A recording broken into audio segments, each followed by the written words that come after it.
De pé, ó vítimas da fome, de pé, famélicos da terra, da ideia a chama já consome a crosta bruta que assoterra.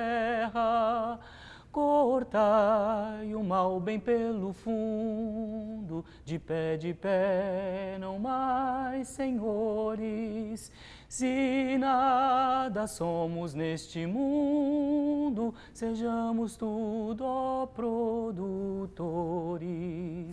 Bem unidos, façamos nossa luta final. Uma terra sem amos, a Internacional. Muitos conhecem esse hino, a Internacional, a principal canção que representa a luta revolucionária dos trabalhadores contra a opressão do capital. Mas talvez alguns não conheçam o poeta que escreveu esse hino, o comunista francês Eugène Pottier, que morreu nesse dia 6 de novembro em 1887. Eugène Pottier foi poeta, desenhista, operário e militante socialista francês, e nasceu em 4 de outubro de 1816 em Paris. Era filho de uma família pobre e começou a trabalhar aos 13 anos. Aos 14, escreveu sua primeira poesia, Viva a Liberdade. Desde cedo, o poeta e trabalhador começou a atuar no movimento operário. Fundou o Sindicato dos Desenhistas e filiou-se à Internacional, a primeira organização operária mundial que reuniu trabalhadores de todos os países da Europa e dos Estados Unidos, fundada em 1864. Em 1871, Pottier foi eleito por unanimidade para o Conselho da Comuna de Paris, quando foi representante do segundo bairro. Ele lutou nas barricadas em defesa da Comuna.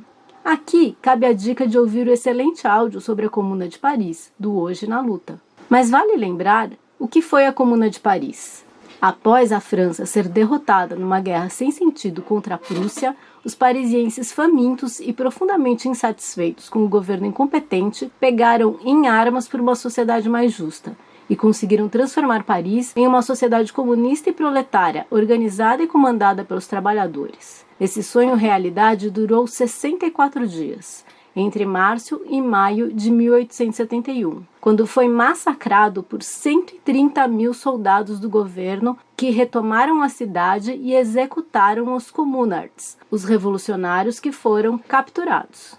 Eugène Pottier conseguiu se exilar na Inglaterra e depois nos Estados Unidos. No exílio, o poeta escreveu a Internacional, que para ele poderia ser cantada com a melodia da Marselhesa, outra canção revolucionária que hoje é hino da França.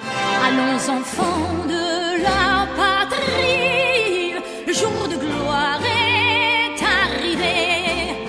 Em 1880, o governo francês concedeu uma anistia geral, como aconteceu no Brasil no fim da ditadura, e os opositores puderam voltar ao país. Pottier regressou a Paris, participou da fundação do Partido Operário Francês e escreveu para o jornal O Socialista. Em 1887, publicou uma coletânea de poemas chamada Cantos Revolucionários, que trazia a Internacional e outros poemas enaltecendo a Comuna de Paris e a união dos trabalhadores por uma sociedade mais justa em todo o mundo.